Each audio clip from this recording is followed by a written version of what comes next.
And hello, everyone. I'm so happy to have all of you here. Welcome to our open house with Evergreen High School. My name is Cassie Martin, and I'm the project director of the IPP Demonstration Sites Project and an inclusion specialist from the Herring Center for Inclusive Education. And I'm going to be facilitating this open house today.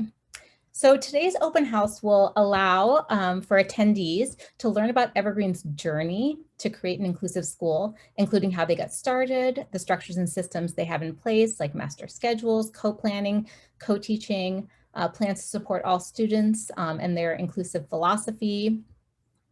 Just going to continue admitting people here too. Most importantly, today we're providing you with a kind of a different kind of opportunity than we have in the past. It's a more casual context to interact with our demonstration sites. So the goal is to have a small group, for it to be interactive, and again, informally, you're going to have time to ask questions, engage with the folks from the Evergreen team and with one another. We'll share artifacts and resources that Evergreen talks about, and you can think about how you might apply takeaways from today in your own school context. You'll notice that I will spend some time kind of sharing some slides that just provide an overview, but a lot of the times I'll also stop sharing my screen just so we can have more of a conversation. Without this in the background, we can see each other's faces. However you feel comfortable participating is great with me. If it is through the chat or through talk, or if you just want to listen, again, we want to be able to meet everyone where they're at and create an environment that's really salient to your needs. So quickly, in light of kind of, thinking about how to start this conversation, if you could take a minute and share in the chat or unmute to share who you are, what school or community you are representing today, as well as what impact you hope today's open house will have on your school's inclusionary practices, or if there's something specific you hope to learn about, or something that you're curious about, or a specific question for this Evergreen team. You can also share your contact information in the chat to facilitate professional and social networking. Just a few reminders, we're going to have plenty of time for asking questions and engaging in discussions. Please remember to mute yourself when you are not talking. So we'll take just a minute before we introduce the Evergreen team and see what folks are going to get out today. I see some familiar faces. Hey, Cassie, the chat is disabled. Oh, that's not good. Let me...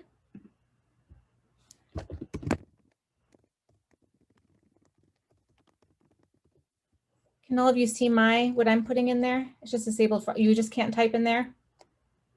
Yes, okay. Okay, well, let's take a minute then, if you don't mind, kind of, while I fix that, take a minute and call out kind of what you are hoping to learn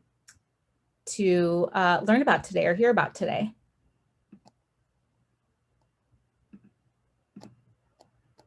And I'll get that fixed.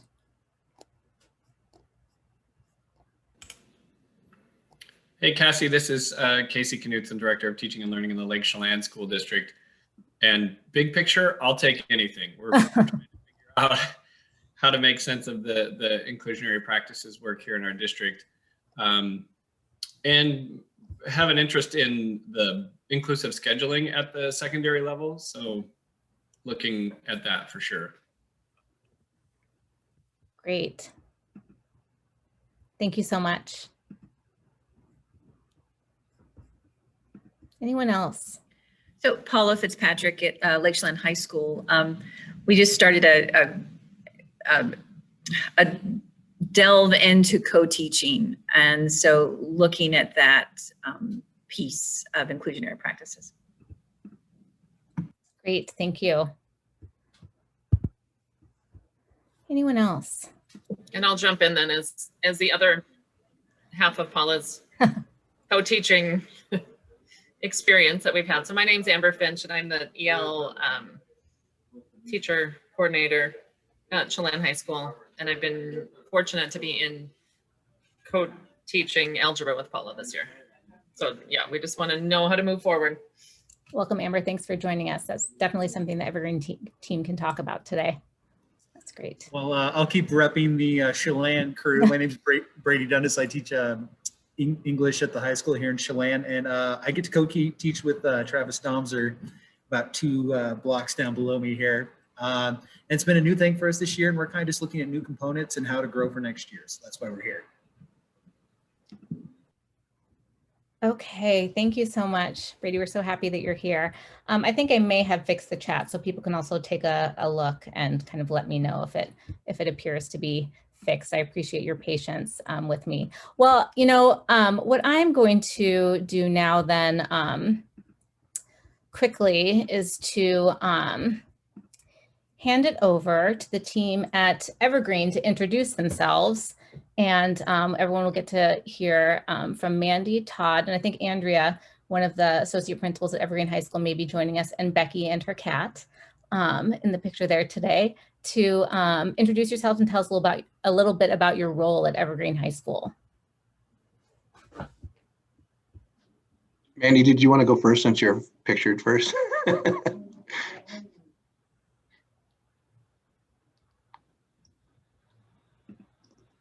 Oh. Mandy, you're muted. Thank you. Sorry.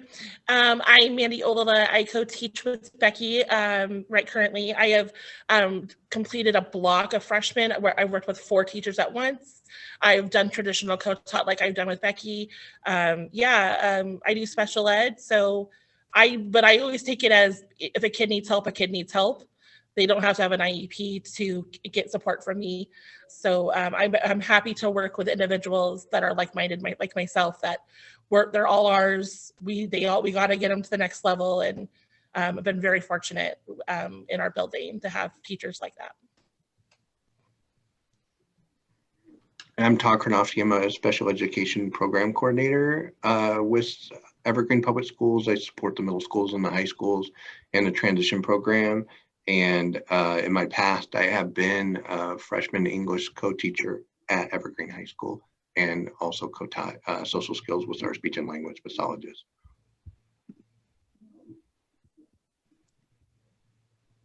Thanks, Todd. Becky. I'm Becky Cruz. Excuse me, I'm Becky Cruz, and I have been teaching English at Evergreen for actually 14 years now. I have taught senior English. I currently teach mythology and senior English. I actually started out doing a class that kept getting renamed, but it was a credit recovery kind of lap English. It was passing the collection of evidence to graduate. I worked with seniors for a very long time with that before moving into senior English and mythology. And this is actually my second time co-teaching. And I've also worked with ASB and leadership. And actually, that's not my cat. It was a kitten that was brought for the day. Well, it's very cute, and I think that kittens always make the pictures better. So it's my best school picture, though. It's fantastic. Well, Becky, we're so happy that you're here with us today, and thanks to the Evergreen team. So just quickly, Todd, maybe you can give us an overgreen of Everview High School. Let me try that again. An overview of Evergreen High School. Let us know kind of just about the basics, so we have an idea of where Evergreen is and what you're all about. Awesome. Well, Evergreen High School is in Vancouver, Washington. And we're actually, Evergreen Public Schools is the east side of Vancouver, where Vancouver Public Schools is the west side of Vancouver, Washington. We have 36 schools in our district, and so 6 comprehensive high schools, and Evergreen is one of them.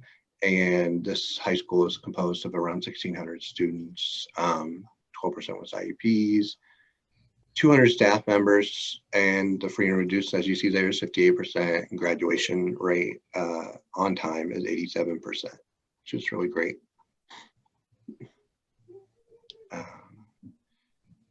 So some of the inclusionary practices that we have highlighted or willing to highlight today are co-planning, co-teaching, and flexible services for all students. We've really done a lot of great things to be responsive to our student needs. And so as you see there, we're willing to talk about the master schedule, the gateway block, and how we provide academic support. Although I'm sure you're willing to talk about more if we ask you those questions, right, Todd?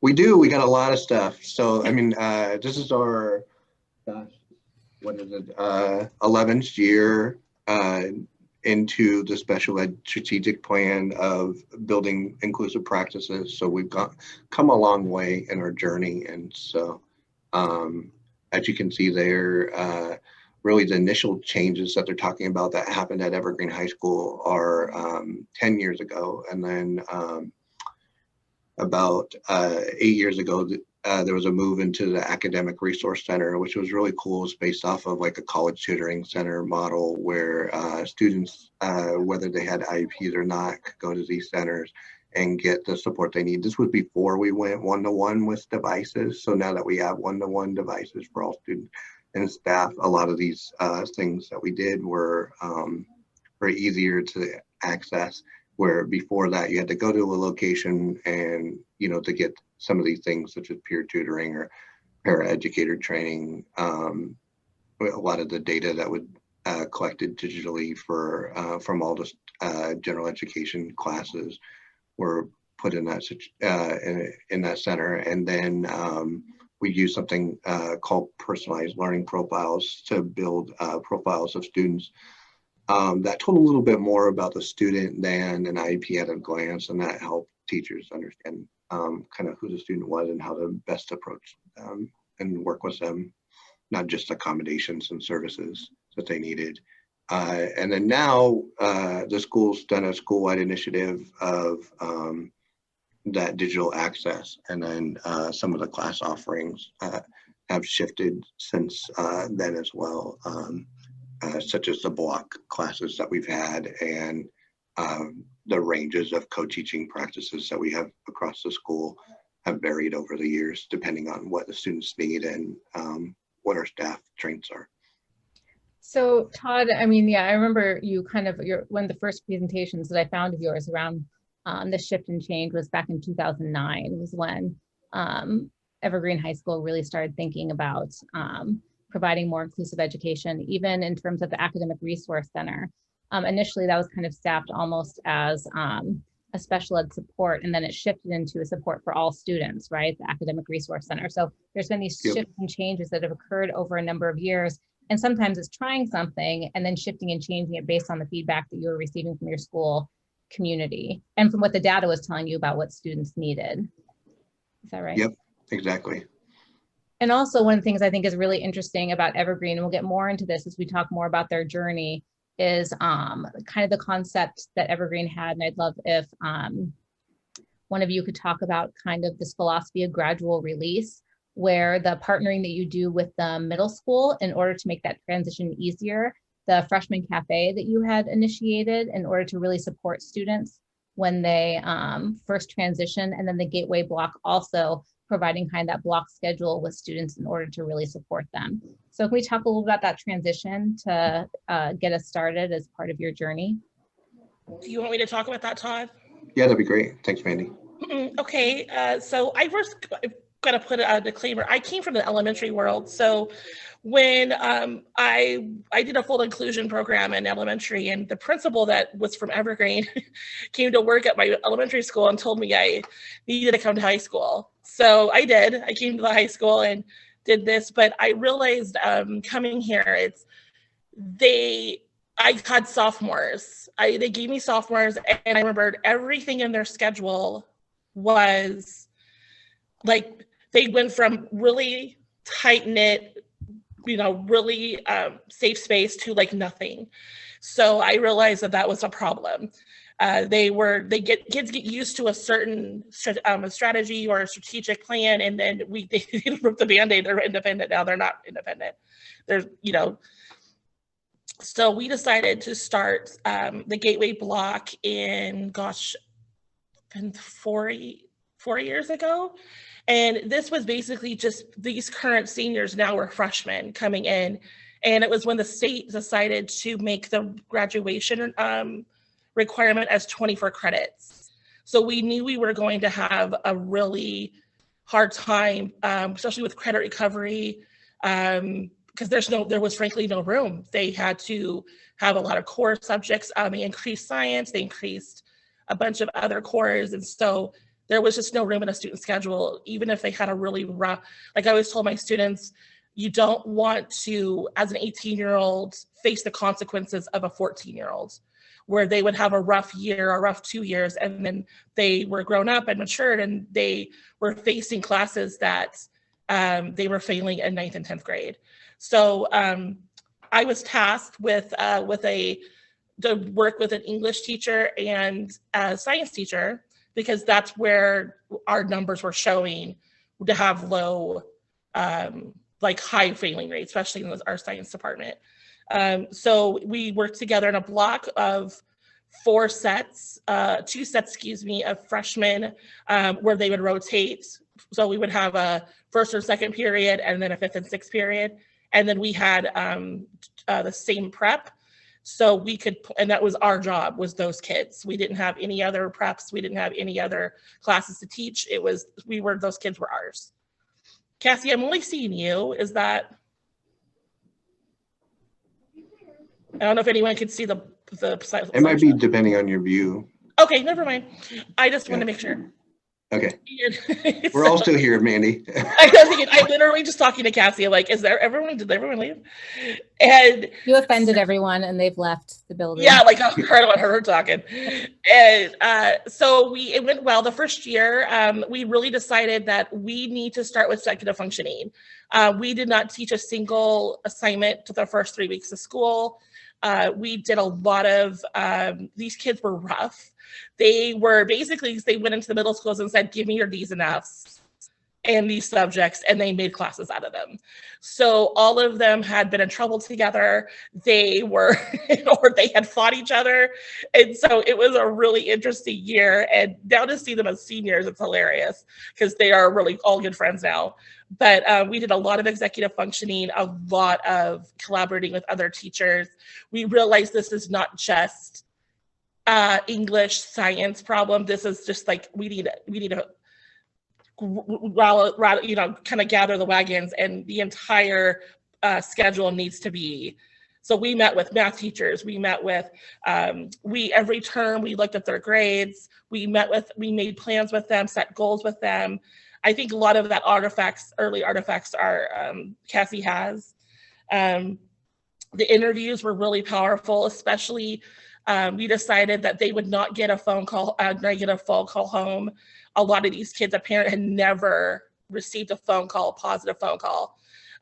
So we decided we're going to do that. We spent a lot of effort gathering the parents together and creating a true community and a safe haven for kids, where they could come to us for anything. They could, we could solve their problems instead of them solving them on their own and getting in trouble. I did that for 3 years, really successful. Then we decided, just working with our collaborators, the Freshman Cafe was, and kind of came out of a conversation with an admin about the Chicago plan, Chicago, forgive me, the Institute of Education. It's a really national program where they took a very low functioning, high failure rate school, and just based on building community, created just an incredible program. So we decided, taking the same kind of perks of the block, where they get a teacher at their beck and call at all times. We need someone here besides their teacher that was just a champion for them. So I was lucky to coordinate that. So I worked with the entire school. This was all volunteer based. I think Becky might have been at one year, where basically I would give them a series of students. We would schedule it every 6 weeks. They had the same kid the entire year. And it was just like, tell me about yourself. And they were just a positive influence in the student's life. We've done that for COVID. It cut me off in the half of the year. But the last year before COVID, I saw a 30% increase in GPA just from these students connecting with teachers. They would fill out, the teachers would fill out kind of like icebreaker form. They would, so they really wouldn't have to start their own conversation. I provided them with basically just logistics like GPA, attendance rates. might have said like, okay, they've been in trouble 3 times, or I never told them what it was. I just said, you know, they've been in the security's office a couple times. But it was interesting because I would oversee everything, and the conversations were always just, I think they just wanted someone to talk to. They wanted someone to listen. They wanted someone to reach out to, and that's been a huge positive in the school community as well, because it was I purposely got senior teachers to work with freshmen so they could see that kind of stepping stones towards senior year, and then as they go to sophomore year, they know most of the teachers because they would either had them as a mentor, or we had them, we worked together with these teachers. So that gradual release that Cassie was talking about was 9th grade is a very almost like middle school 2.0 a little bit, where we I think we kind of laughed where we were saying this kid who's a 13, 14-year-old has the same freedoms as an 18-year-old in our building. And that's a scary for, kids and parents. So we really wanted to create that illusion of no. So we kept them in the same area of the school. All their cores were the same, in the same area. And they usually had the same lunch together. So, and then when they became sophomores and juniors, they still had that kind of support. It's just a little more like, okay, now you want to be independent. Here's a little bit more independence. And then when they're juniors, seniors, just kind of seeing how they do. And this year, working with seniors, with Becky and myself, it's been just an eye-opening experience to see those kids I had, those rough kids I had, filling out their college forms and talking to me about, okay, got to do this and this and this, and then where are you going? I'm going to go to Central, and it's like a little warms my heart a little bit, where they have a future and they see themselves as a student instead of they have to go to school. They utilize and use their school to create their dreams, and now they can tackle something bigger and they're ready for it, not just we're throwing them at it. That's what I think is really important to me is we know they're growing up and we know they want to graduate, but I want to make them prepared for it and make them a little more so they don't crash and burn when they leave us. That's important to us too. Hey, Mandy, I think it really struck me when Daniel talked about it in your initial webinar, how he did talk about kind of that there was this idea of, okay, they're in high school, time to be independent, let's go. He said, no, we need to look at them. They're 8th graders, they're transitioning in. What's the support they need to be really successful here? And it sounds like from a lot of your outcome data that you saw some really good results from the freshman cafe and from this kind of concept of gradual release, having kids in these cohorts or students in these cohorts traveling together made a big impact. Yeah, well, and the block was it was closed. So no, it's not now, but it was closed where if we had a new student, they would have to go to another class. So we really thought we're only impacting a third of our group. It's great, but it's not what the cafe really brought in that whole inclusion part where I got 100 more kids to be mentored by my student body, by the teachers, excuse me.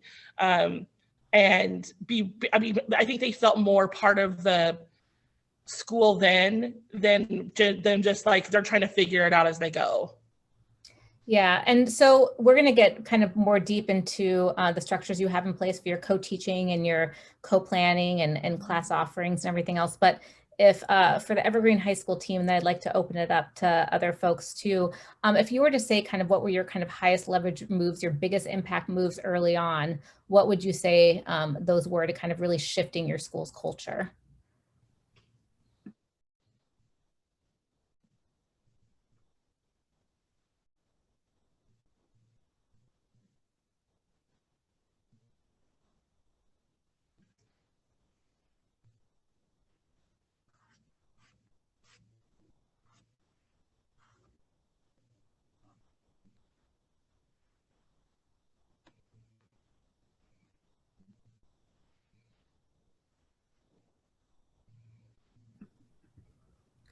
Becky, I know you've been there for, is it 12 years now?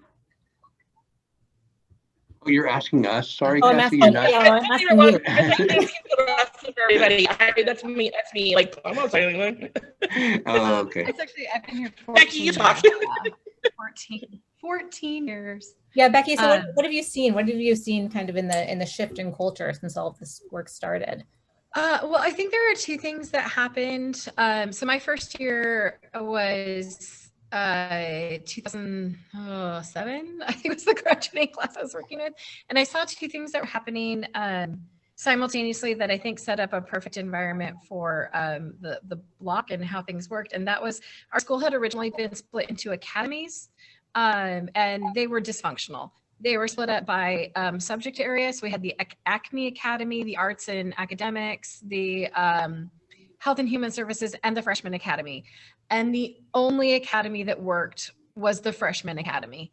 There was something to be said about having the kids together in the same part of the building, in the same classes. And I think that was when, like, the first hints of this is something that needed to happen started to be realized.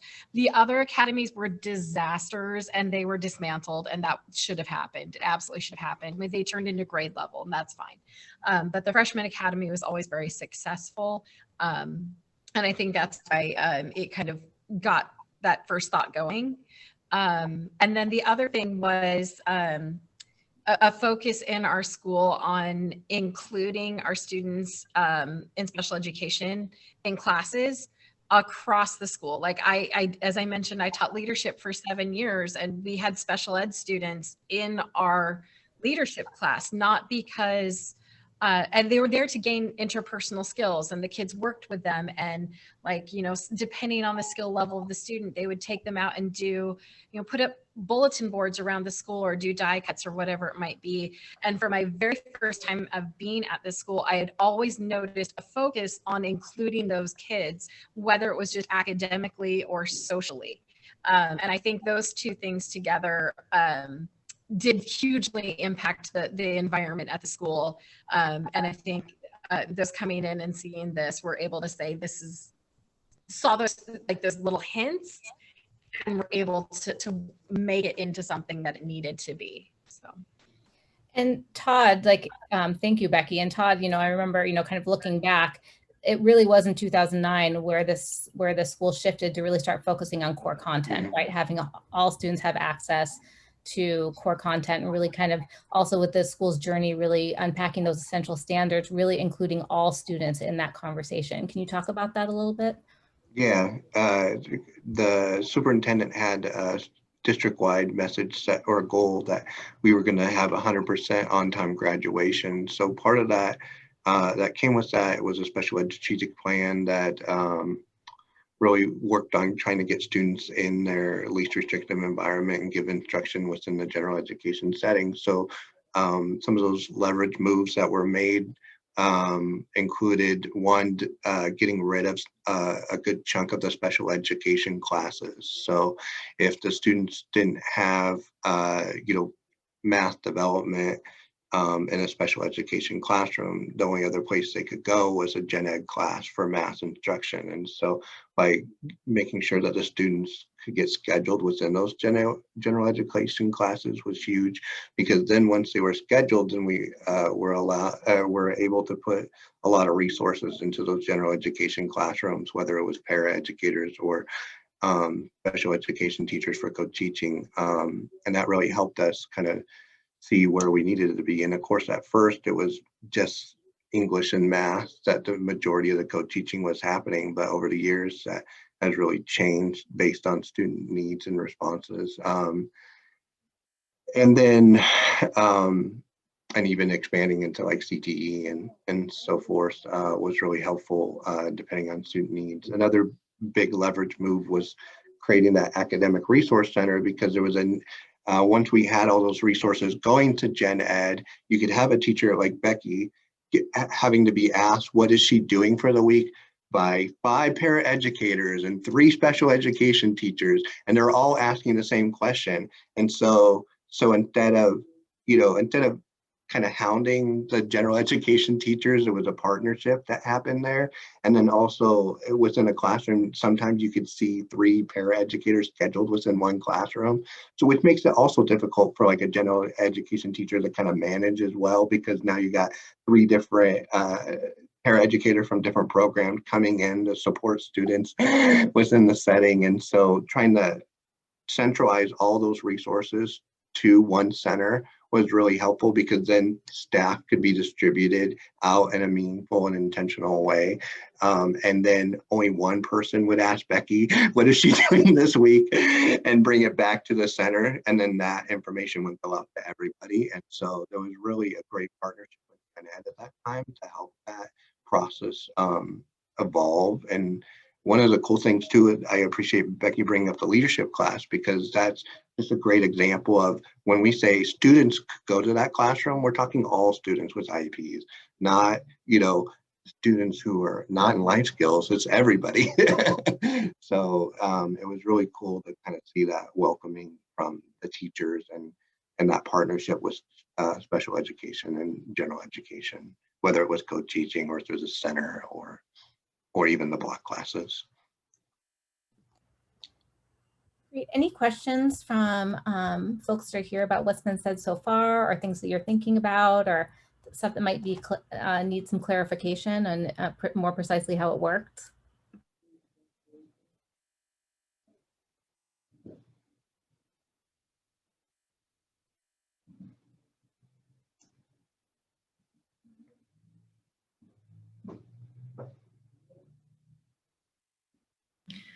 So, hi, I have a question about the comment that that students are kept in the same area, their core classes are the same, the lunch is the same. Was that group the group of students that were targeted as 8th graders that were moving into 9th grade, or was that all of your 9th grade? I think it was a big chunk of the 9th grade, but I think they strategically wanted the block to be, since they had the same two core teachers, they kind of ended up being in the same, they ended up being in the same, other classes together. And then how we used to do it was because of where they were at, that's where that section had lunch at the same time.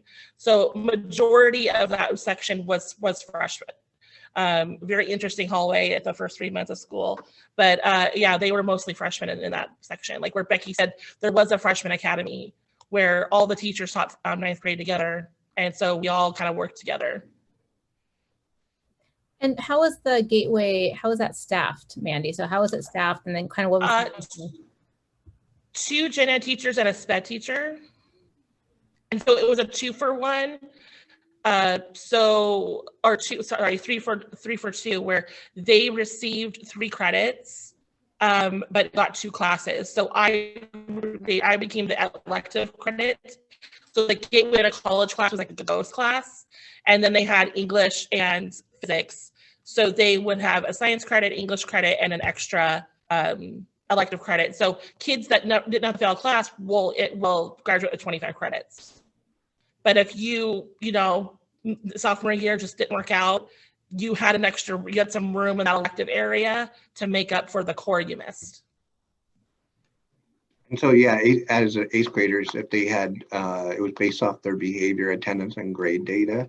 And yes. So some years that's even 68% of the 9th grade class at Evergreen was in some type of block schedule. And so it just worked out that way. But the long-term goal there was to give them the skills that they need so that they can, like Mandy said, you're not trying to unteach bad habits when they're 16.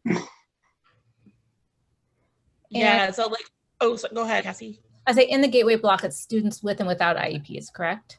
With and without IEPs.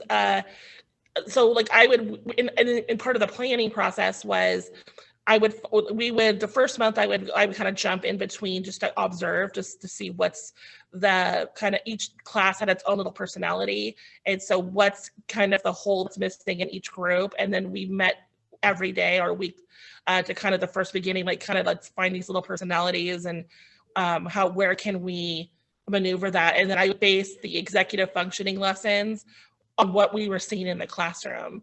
So if like a kid like we had a kid that bombed an essay we thought we prepared them well for, nope, I had to go way back and reteach some skills, but I could pull a group or we would half the class so they wouldn't miss the core content. So like Monday and Tuesday, I would take half the group over to my room and they would the teacher would just teach it twice.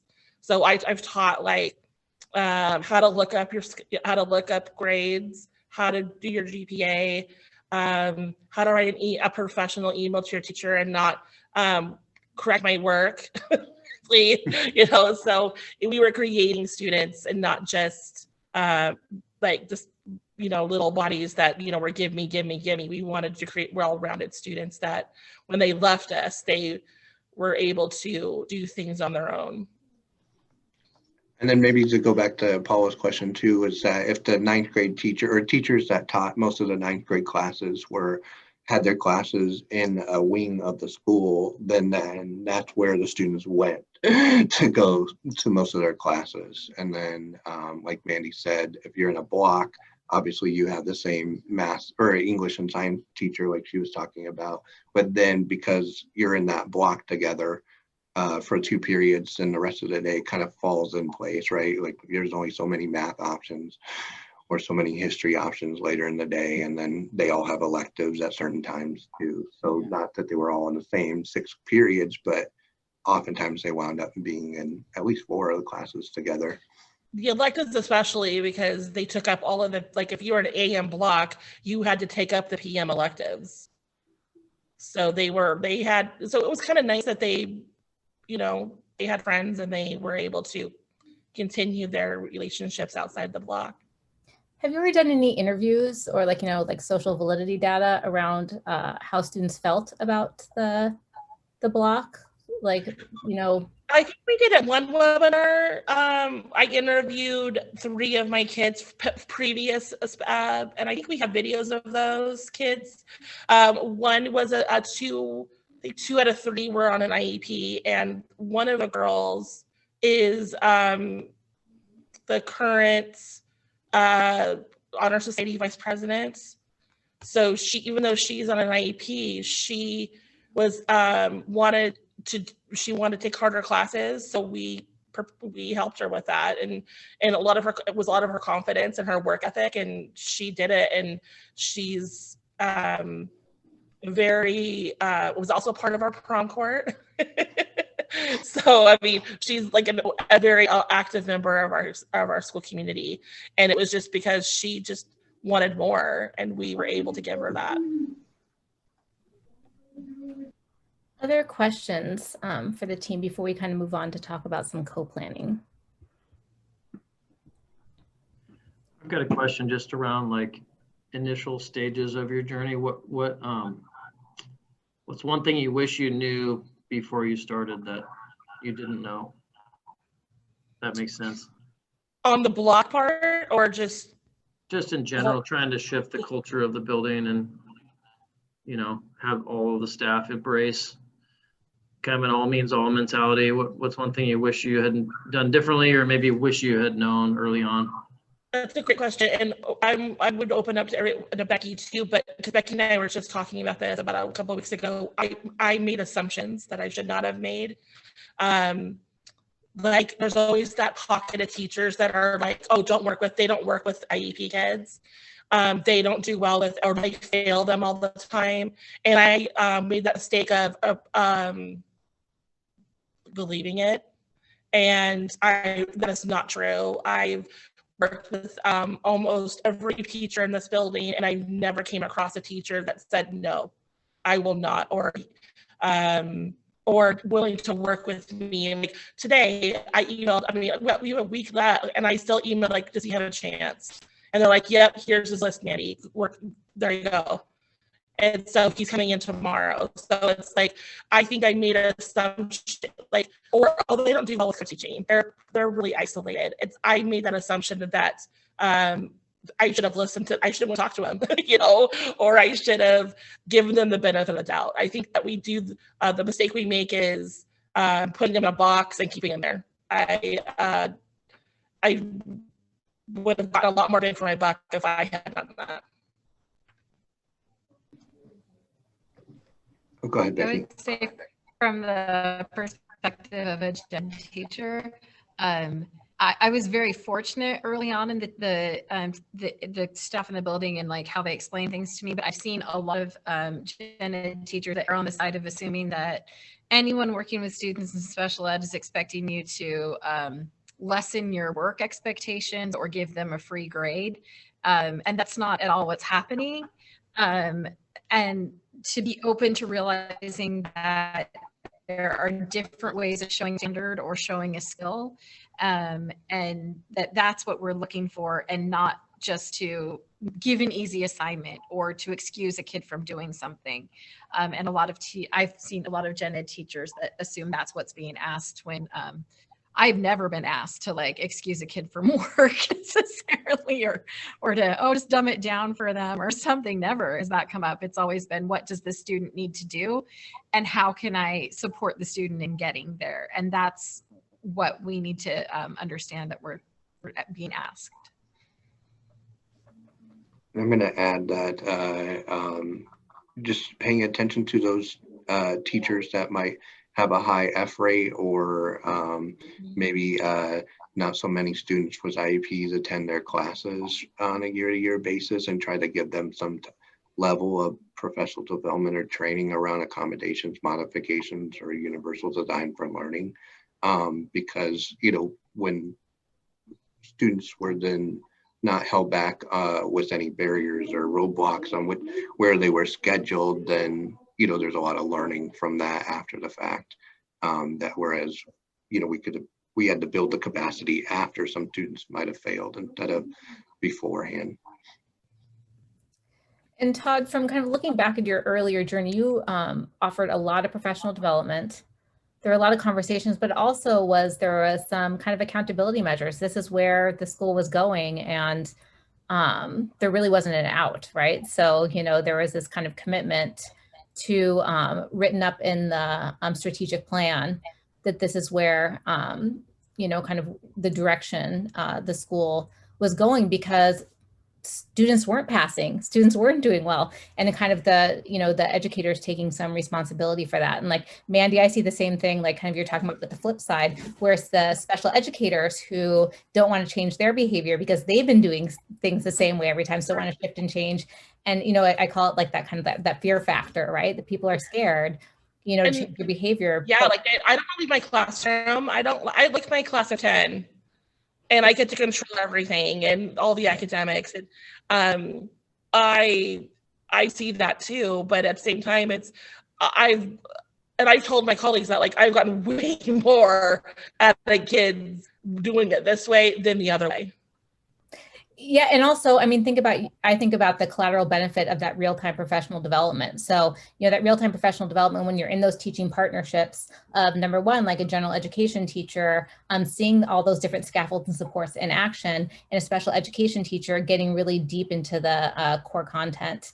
I was talking, you know, C-Home, one of our other schools did you know, they had this beautiful pairing, this biology teacher, gen ed specialist. She's like, I knew nothing about biology, but they talked about their journey of kind of going through and what they learned together as, you know, and having different areas of expertise, but really in teaming. And Brett, I know you and I have had conversations about this. We just had one last week. And then Evergreen, you know, you talked about, Todd, you said beginning, taking away those extra classes, just taking away those classes that segregate students, right? From the very beginning. I think this would be a nice kind of transition over to talking about the importance of co-planning in the collaborative process, and thinking about how to make co-teaching work, how to make, you know, co-assessing work. So really kind of thinking about what were the structures that were in place in Evergreen to allow for that co-planning in the schedule? What were some of the things that you had to do in terms of your relationships and structures and practices to really make co-planning and co-teaching work? Well, I've co-taught every subject since I've come to Evergreen, except history. I'm sorry, I'm in this room. I look like a vampire. Hold on.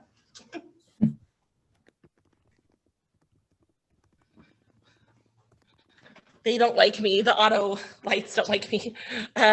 Where I think it comes down to it is, as long as we have the same philosophy with kids, we don't have to meet eye to eye on everything. But it was like, as long as the kids were the center of our relationship, we were able to find some middle ground. I've had really positive, like with Becky, and I've had negative. But I've learned basically just kind of putting it on the kids, not my own personal kind of like what I want. It's mostly what's, as long as it's good for them, that's all I care about. And it's funny because Becky and I came because I was basically given a list and like, who do you want to work with? And I had never worked with her before. And during the COVID, she was the one teacher like was up to like, let's do something different. And so I'm like, oh, I want Becky. And so Becky was just like, why am I getting a teacher? And so I'm like, because I picked you. And so I don't know. It's just like for Becky and I, it's just, she's so brilliant at developing content. I never wanted to get involved in their content because they're the specialist, but I definitely know my students. I know how students learn. And as long as I was an equal participant in that, it works. So co-planning is where we're definitely, we kind of shine a little bit, where we have something for every kid. Like Becky said, you don't have to do everything to show mastery. We have set assignments that we need to see this skill. We have set assignments where I want to see that skill. And then, but also if kids don't do it, then I can come in and go, now I can come in and go, okay, that skill is not your, we need to master that. So I need to work with you on that. So that's where we kind of really connected, where we just put it on the students and put it on every assignment a kid can do. And if we see holes, we fill the holes. I mean, Becky, do you want to part of that part?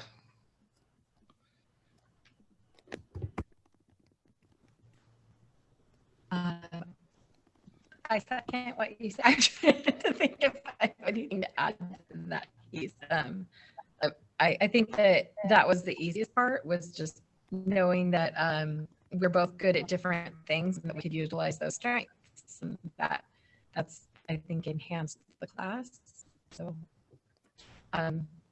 yeah.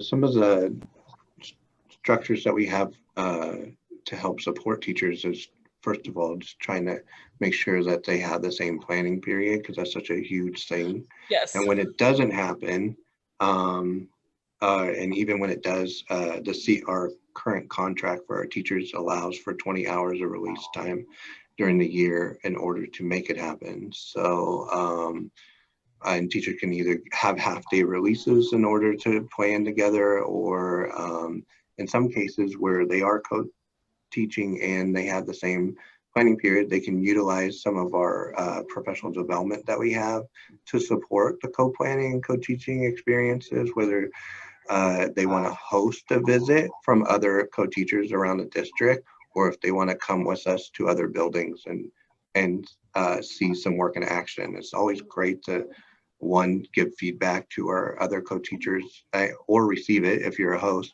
and then two, hear about the different practices that are going on. It really helped in that journey to expand, what works and what doesn't work, and how can we be responsive to our students.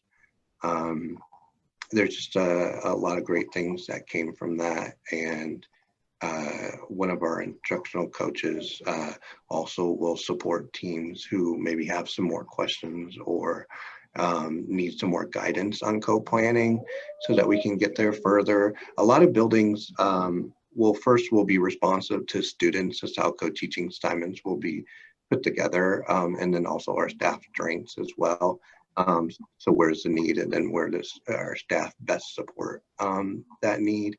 But then also, one of the things that happens over the years, especially with like Evergreen High School, is when you have a co-teaching partnership that happens for like 3 or 4 years and is really dynamic, it's almost time to have that special ed teacher move on, because we built an asset in that general education teacher by providing that job embedded professional development ongoing for the last 3 to 4 years.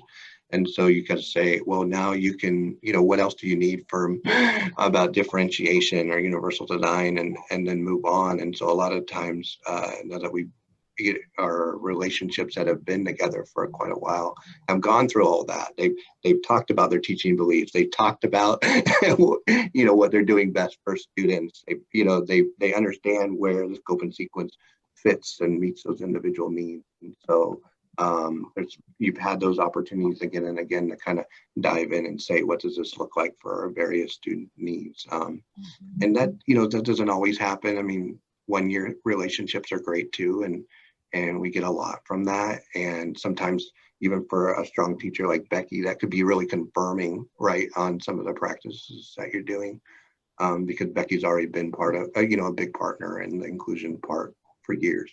Yes, I would say that. And I will also say, before basing that assumption, sorry, I'll just talk. Based on that assumption, Becky and I were able to collaborate, basically, you don't have to do a block if you can't do a block. Becky and I collaborated with the history department for our juniors. We noticed that we have one class of juniors, and they struggle. So we were like, we've got to figure this out. And then just talking to other teachers, they're having the same difficulty. And so we what was an email I sent out, Becky, and to everyone, we're thinking of doing a collaborative assignment. Do you guys want to join? And everyone joined, and we were surprised. We were like, okay. So we set up a Zoom call, discussed what we wanted, and we ended up making a final assignment where these kids could, if you had Becky and I and the history teacher, you do this assignment, and you got, we each graded individually based on the certain standards we were doing, and you got one assignment for 2 grades. And that's something in this COVID time we really needed to do, to kind of impact them in a way where, okay, if you do this assignment, you're crossing off 2 check marks here. And all we did was 4 meetings.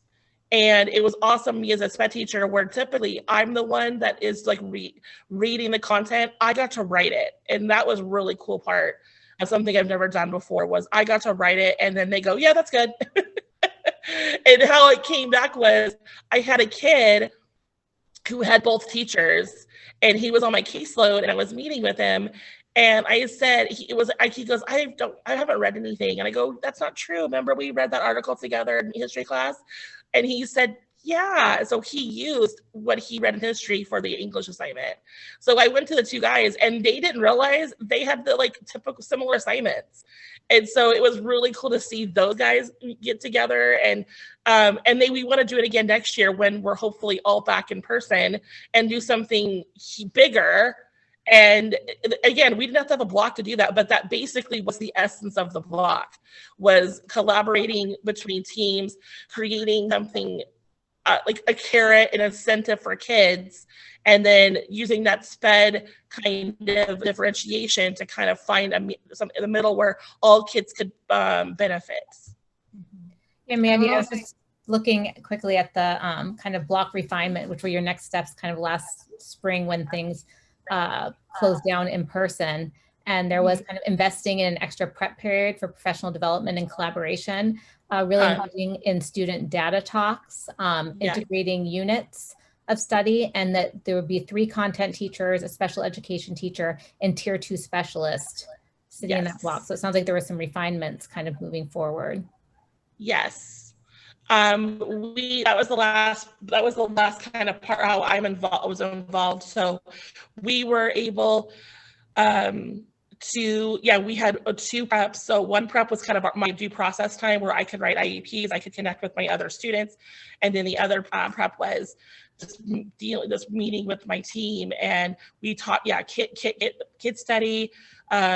We went, what's working, what's not working, why are these kids not making it, writing units together. The tier 2 specialist was really helpful because it kind of, it showed, he was a gen ed teacher, and it showed that really, there's no difference in this work and special ed.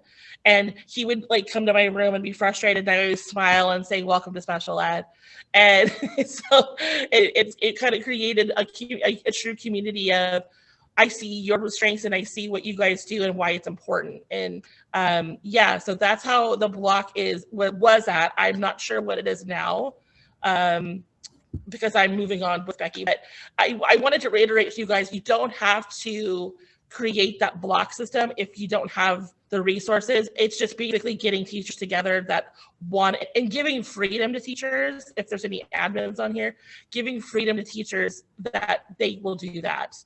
And we have that freedom, and that's the best part of it, is I can do this. And then like the admins were the last to know, but they were kind of like, oh, that's amazing. So, and I was able to show data, like, do you see, and show the other teachers, like, did you see how much more work we got of these kids, and the quality of the work we got by working together.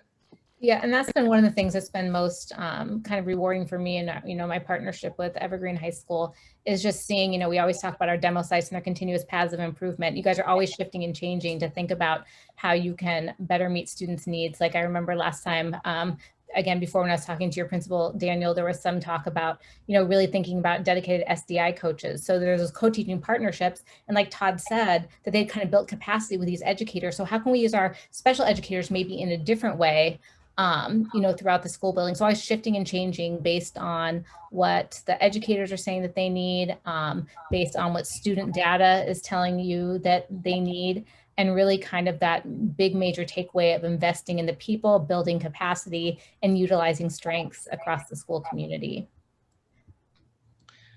Yeah, and I know, and we're in a hybrid situation, and I know Wednesdays is a remote day, and I know that a lot of time, like Becky and I will have 10 kids in our room some days on Wednesdays, but we have other programs in the building where they just took the seniors and like who are, in kind of like maybe are in jeopardy of not graduating, and they came in and they had paras waiting for them too. So we've been able to utilize paras that way on Wednesdays while they can do remote calls with students, but have them come in the building and for like just a 30-minute session or 20-minute session, and just kind of getting the nuts and bolts, and then they can finish their assignment. Like Becky and I have a couple of kids in that that's going on, and we've been getting a lot of assignments from them, which has been great.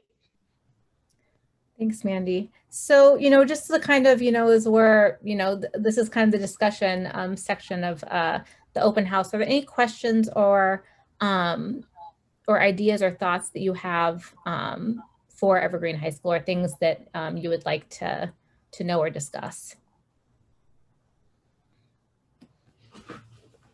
I'm Travis from Chelan. So we're dabbling right now with it a little bit. So this year we've been in the classroom. I've been, well, our new titles are inclusion specialist, but basically I'm a 9 through 12 special education. So I was in with Brady this year, and we just did some baby steps. And we found out a lot of cool things that happen from it. It's much easier to write IEPs. It's much easier to support. It's much easier to team. All those types of things. I would like to leave today just with some, okay, here's what we are. We know we're not going to dictate any master schedule. There's not going to be anything moving. Like we have teachers on carts. We're overcrowded. So just, I like being my football background is free and easy. Like what are some things maybe next step that we can do where all those things that we can't control aren't going to happen? As you guys went through it, you ran into these hurdles. It's great to hear, like, you guys are moving classrooms and doing those types of things. I'd like to just know what our next steps maybe should be from people who have taken some steps already. So that's kind of where I'm at. Again, it's been a great experience, and we know we want to take the next step, but what could that look like for us? I think would be a good thing for us to get. Can I ask what are you doing right now? Like, are you co-planning with content, or are you just coming in the room and helping to teach a lesson? Are you what are you at, Travis? What do you do? we would be kind of the, you know, there's those multiple ways of doing it. We meet for, Brady comes in luckily for like 5 minutes before school every day. So we meet on our own. And then we kind of go through how we can fit, but we've kind of just shot from the hip as far as it goes in the classroom. And I've been able to help with some things like house visits and, hey, this person hasn't been here for 2 or 3 days. So it's not just focused on students with special needs. So we've kind of been going through that. And then, you know, like this group, we've been doing a group storyboard stuff, some UDL stuff, choice board, sorry. And that's been real nice because it's kind of leveled itself. So yeah, that's basically it. Like there's no, Brady, tell me if I'm wrong, but there's no true like intent, like total planning. We're just kind of navigating through it, and we see the benefits, but would like to get better, obviously. Yeah, I'm with Travis on that. I mean, especially with everything pandemic related this year, a lot of it has been shooting from the hip, but there's been lots of happy accidents. For example, using choice boards and realizing just how tangible and useful those can be and things like that. And certain dynamics between myself and Travis. Sometimes things just magically click and then we go, oh, we're going to explore that more. So it's not that we've been shooting in the dark, but we feel like we're ready for those next steps of, okay, we've done some of the basics. Now we want to take it a step further and start having a concrete, okay, here's our 6 types or 7 types of co-teaching. Let's focus more on some of the ones we don't do. And now that we've kind of got the basics, we've got our feet under us, we can move forward. It sounds like you guys have a really good rapport and you guys are all on the same page with kids. So my advice but I think that's a lot of it. And what Becky and I do is tackling, yeah, like you said, like when you said, like, it is not just kids on IEPs, it's every kid. I've also made home visits. What Becky and I do is we have our own prep and we share a room. So that's kind of a blessing where I can lay over here and like today, like Becky, I've been tackling getting kids to come in. So like we decided Becky's role was going to be, she's going to lead the class. She's brilliant. That is her content. That is her gift in life. She's a brilliant teacher. And then what I do, Travis, is I'm kind of I'm looking at grades. I'm looking at attendance. I'm constantly connecting with kids. I call home a lot. So like yesterday, like Becky left at me the other day was, as the kids were in the room, I sent them all emails about what I needed out of them to pass our class. And I CC'd Becky. And she of course doesn't check her emails while she's teaching. And she goes, "You seriously emailed every single kid?" And I go, "Yeah, I did." While they were sitting here, because I want their stuff. And so I think what you're doing is, I wouldn't sit, maybe just meet with your admin and ask for the same prep. You guys have a plan, and keep planning. Make them bigger. I would take a unit, like a 6-week unit. Maybe Brady can. What do you teach? Primarily together, we do freshman English. Beautiful. I would take a 6-week unit. Like Brady, you can map it out, like, because you're kind of, you know what you want to do, what you have to do in order to. I have to teach this. And then Becky goes, I have to have this done by the state, or we won't have time to do this. So what I then come back and go, okay, so I know this kid's gonna need help with that one. I know this one.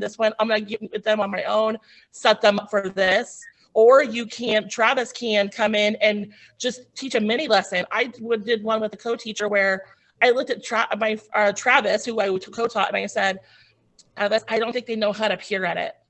And he's like, of course they do. They're in 9th grade. And I said, I don't think they know how to peer edit. And so I taught a peer editing lesson. And I wrote a horrible movie review on the new movie that was coming out that the kids liked, and I blew it up. And I just go, that is going to the principal tomorrow with my name on it, my boss. Your job is to make me look good. And so I go, make it bleed. And so they did. And so we got it. That's kind of stuff. So like, it sounds like you two have great. You want to move on. I would just keep going. But I would really insist on I did that first 5 minutes thing, and you want more. I think you guys deserve more. You guys need a coach, same prep, because I think magic will happen if you two are out of prep. I'm really excited to see it. Yeah, and I can want talk a to bit about the failures of my first co-teaching experience versus like why this one seems to be going in the right direction, which I think also gives you some ideas for next steps, because it, like, we didn't have like my first co-teaching experience, it was 3 classes out of the day, the rest I was on my own. We didn't have a common prep period. And we never divided roles. We never really just sat down and had a discussion of like who's responsible for what. And I wasn't exactly asked to be part of it. I was told you'll be co-teaching. Here is your co-teacher, and we didn't have any sort of relationship whatsoever. Like, I never worked with him before, and we continued to just do our roles, but in the same classes for 3 periods a day, and that didn't work. And when Mandy and I were assigned as co-teaching, and it was all like, do you want to, will you do this? We assigned those roles. We talked about what we wanted to do. We talked about who was going to take on what role. And one of the biggest things I've seen from it in impact, and as you talk about all students and not just students on special ed or on IEPs, is that we have done more scaffolding. Like, we'll do an assignment and I'll give the kids the big picture. Mandy will set up groups where she works with the kids and takes them step by step through what we're doing. And it's open for all students, and anyone who wants to come to that session can get help with that. We create more examples of each step along the way that Mandy will do a lot of that. I'll put some input and she'll take it so the kids can see exactly what they're doing. And I think that's what's gotten us, like, that's the direction I see us going from here, is more of that, like, just kind of scaffolding that any student could follow as much or as little as they need. And then it's up to the student to decide, I can't write an outline. Can I get help with that? Or I just don't know how to start my essay, but there's as much help as possible or as little help as possible, just depending on the student's need. So that's kind of where I see us going, is more of that. So yeah. Like, when we wrote that first essay, I wrote an outline with them. I made small groups. We had to make an outline, and then I go, I want to see a paragraph tomorrow, or I want to see a paragraph next Thursday, and they would do it, or I would follow up with them, and then that kind of freed Becky up to kind of also think about other things and go deeper in our content, where she said, like, I have so much more time because I know you will do this part. She has more time to, like, go deeper in our content, and it's just been really incredible to work together. So that's where I'm seeing you guys just keep going. Yeah, I was going to say, though, at some point, Brady and Travis, unfortunately, we talk about this kind of, in terms of our demonstration sites project, is, there is a lot of different roles, and some of those roles are, one of the major kind of outcome indicators for really creating inclusive schools, that innovative site-based leadership. So really partnering with the principals and leaders at your school, because if they're not going to change the master schedule at some point, that is going to be a barrier, and that is going to be a problem. Yeah. So there's the things you can do tomorrow by, providing the very best instruction you can for your students and maybe advocating for some of that co-planning. But at some point, there does need to be a culture shift in your school, and there does need to show some commitment that your school is making that change. And that can be done through that foundational piece of creating a master schedule that shows that there's opportunities for co-planning and that prioritizes students with disabilities, and that, that really, really shows, that mentality that we're really thinking about everyone when we are thinking about teaching and learning in our environment, and building a culture of belonging and community. And so there's those steps that you can take, and I would anticipate, like, collect that data, show your outcomes, I was just gonna say that, like, I would make it a point with your admin and, like, take like 10 kids as a case study and follow their path from, like, where we started. This is what we did. Now they're here. And if I had the same prep as, we could do that all across the board. And also, share your story, share what's working, make sure people hear about it, use that, power of storytelling to let other people know the changes that you're seeing, both in individual students, as a class, and where you could see that moving as a system. So generate that excitement. So it almost becomes that you become almost a public relations folks for that, but it's important to have that voice and to show off what you're doing so other people hear about it. It's almost like creating that buzz around it.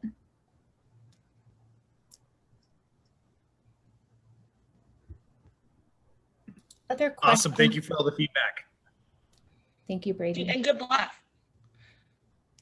And I love Lake Chelan. So if you want to come, you know, observe. I could take a day, you know, an extra 3 days. Any other thoughts or questions for the team at Evergreen?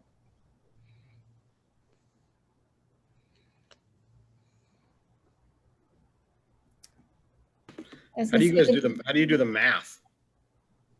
How do you do what math? The what math? So let's talk, so Paula, I know you talked a little bit, but okay, algebra. So we have this, we kind of have a little co-teaching team, and we've been meeting, and one of our big things is always math. So writing at state standard, but you've got a student, whether they're on an IEP or not, and they're way down there. So we're talking UDL kind of as well, but what, you know, like we don't have any resource classrooms anymore here. We have a functional skills classroom that they're breaking on getting more out. But so the math is always a question for us. Like English seems to be, we've got a lot of kids, you know, drawing on their choice boards. They're drawing what they're reading. They're listening to audio books, and they're right there in class with everybody. But the algebra seems to be a little more. I taught it like a board game. So like you have to learn steps like a board game, like how to play Monopoly. What are the rules of Monopoly? What are the rules of this board game? And these are the rules of finding a variable. And then we taught them, as long as you know these rules, it doesn't matter what numbers I put on it, you should be able to do it. The problem I had with my math department was their assessments were 60% of the grade.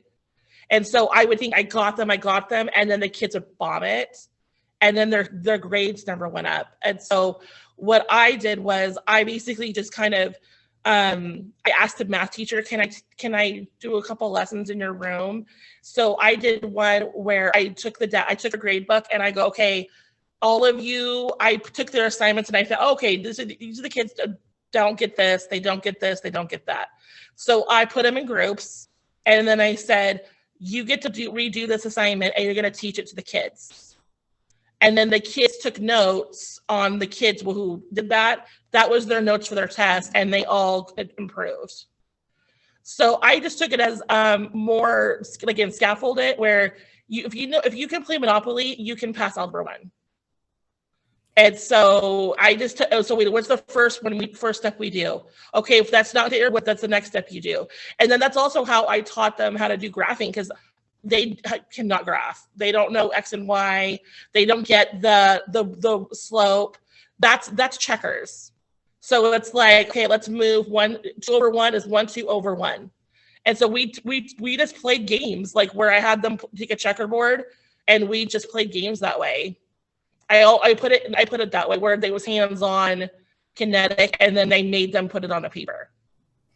Yeah, and Travis, I think there's a culture in math where there's this assumption that you must master the skill before you're able to move on and learn new concepts. Yes. And there's not those prerequisites in place for that. So, you know, if there's certain challenges you have and certain skills, it doesn't preclude you from being able to understand these higher level math concepts. And what happens is a lot of the times we hold students back just to learning these very basic skill sets, and then they're not making progress. They never get to learn all this other stuff over here. So this is never introduced. So it's thinking about, you know, what are the ways that we're introducing those concepts in different ways? And then kind of Mandy, also your point, how are we assessing them to really, so we are really figuring out what they know? Because if they're, you know, if they're making progress in learning, the assessment should show that much too. Yes. So really thinking about, you know, math tends to be one of those areas where we really, we're gatekeepers with students, you know, across the board. And so really thinking about what are some ways that we can really think about different ways to engage students and think about the concepts they're learning, not just, you know, focusing on kind of specific accuracy or being able to test out of something.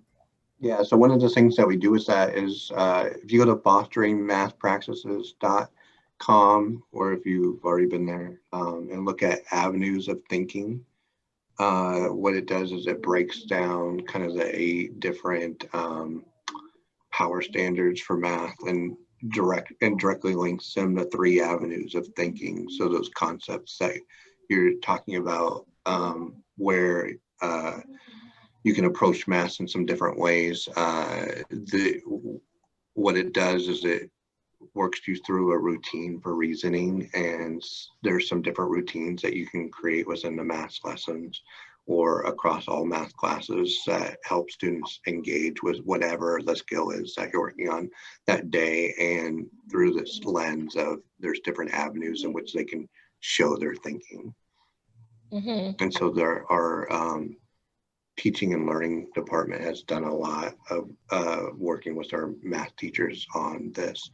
And so understanding that or learning a little bit more about that and supporting that work in our IEP goals is really important. Because I know it's like you're talking about English standards, it is pretty easy to pull like some higher leverage English standards that can generalize across all kinds of different classes. But math, I mean, there's so many different pieces and they might only see like one particular standard for a month during the whole year. And so we really kind of started to move towards this, and those avenues of thinking has really been helpful for understanding who are mathematicians or how do we make mathematicians.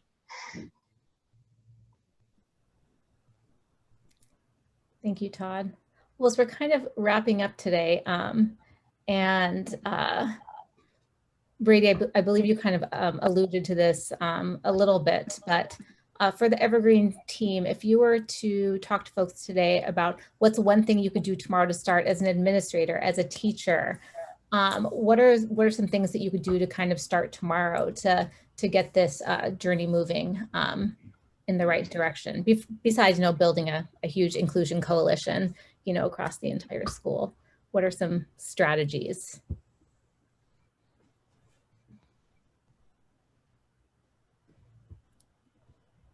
Question for Todd, Mandy, or Becky.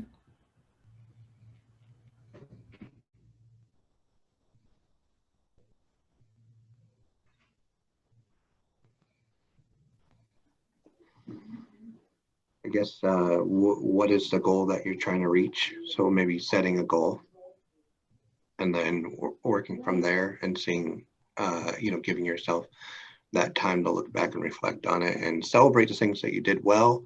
And then any type of barriers or failures or whatever, just take those as learning opportunities. I mean, that's the coolest thing about that process is the growth mindset that you can build from understanding how students respond or not respond, or how staff respond or not respond to certain interventions or systems that you put in place. And so just acknowledge, don't, dwell on it too long, but learn from it and move on. I think one thing that I did before I got into this co-teaching position was just some of the structures I had in my classroom already fit very well with a co-teaching position, and looking for opportunities to provide full credit, which we got to expand in a co-teaching position when we did cross-curriculum assignments that could count in 2 classes. But I could have done that more before, and the way my assignments were set up made it work very well. And then also standards-based grading and making sure that things are easy to identify, not looking for the amount of work that a student turned in, but the attempts at various standards, and being able to communicate that with parent educators and special education teachers before I was ever teaching, made it a lot easier to ensure success of all students. So yeah. So Becky, you're some of those things that you can put in place in class. So Becky, you're breaking up a little bit. One things I heard you say is really clearly communicating with your para educators around the standards and kind of really what you're trying to teach, or what those standards are. Mandy, what about you? One thing to start tomorrow. Data. That's the one language I've learned that that people listen to. It's also a good okay, I'm in the right direction. Long and tedious sometimes, When it's like, oh, I'm actually doing something and now I keep going. Checking your data, passing, what are they passing? What assignments that did well? What assignments did they bomb? What are the holes we're seeing? How can we fill it up? That's the kind of data I take. I take a lot of kind of just like what assignments are they choosing not to do and why? And that's probably why they need help. So reaching out to them and saying, hey, I noticed that you're doing all these assignments and not this one. Can I help you with it? And how we strategic is we do reading standard assignments, we do writing standard assignments, and we do language assignments. And we'll have a kid who'll just do all the writing ones. Well, I need to see some reading out of you to give you a full rounded grade. Let's take an assignment and I'm going to do it with you. And let's see, and then I can rate, or maybe there's the confidence level, or maybe they just don't know. Take data of like what your kids are doing well and what they're not, and that will really help you guide you what you're doing next. Right, and how you can shift and change what you're teaching, right, to better kind of better meet those needs. Well, thank you, everyone, for coming to this open house with Evergreen High School today. You know, this is kind of our first route, kind of trying to give people different ways to interact with our demonstration sites when we can't go out and visit them in person quite yet. And I know Todd, Mandy, and Becky, if you'd be willing to put your emails in the chat if anyone would like to follow up with any of you. Also, you know, we'd love feedback on our session today. This gives us information so we can effectively share demonstration site information and inclusionary practices in the future. There's a short survey, and I'll be sending out clock hours along with all of the artifacts I put in the chat. I will also send out a Word document to all of you in attendance today that has those artifacts in one place, so you don't have to look for them or take them with you. You know, to learn more about the Demonstration Sites Project and OSPI's Inclusionary Practices Professional Development Project, which has just been re-upped with this funding for years 3 and 4, please visit these websites, or you can always email us at uwdemosites.edu. There's the different sites. And thanks to OSPI and CSEP for their partnership in this project. And another thank you to Evergreen High School for your inspiring work. And thanks to all of you for joining us today to learn more about inclusionary practices, envisioning how you might take some of what you learned today, apply in your own inclusive education journeys. Also, hope that this provides some additional professional networks where people can reach out to one another and learn from one another. I know that Evergreen says the same thing. It's not just that they are sharing their information. They learn from the schools that come to visit them and have an opportunity to learn from. So we really hope that you'll join us for future webinars and open houses, but when our doors open again, that you'll take advantage in person, because there's nothing really like it. That's why this project was created. When you get to see these schools in person, when you get to see the inclusionary practices in action, when you get to feel what's happening in the schools, that's where the real magic is. So we really hope that you'll join us in person when that happens. And if there's any other questions you have, I'll put my email in the chat. Please feel free to reach out with any other ways that we can help. And thank you for coming today. And thank you, Evergreen. Thank you so Thank you much. for joining us. Thank you.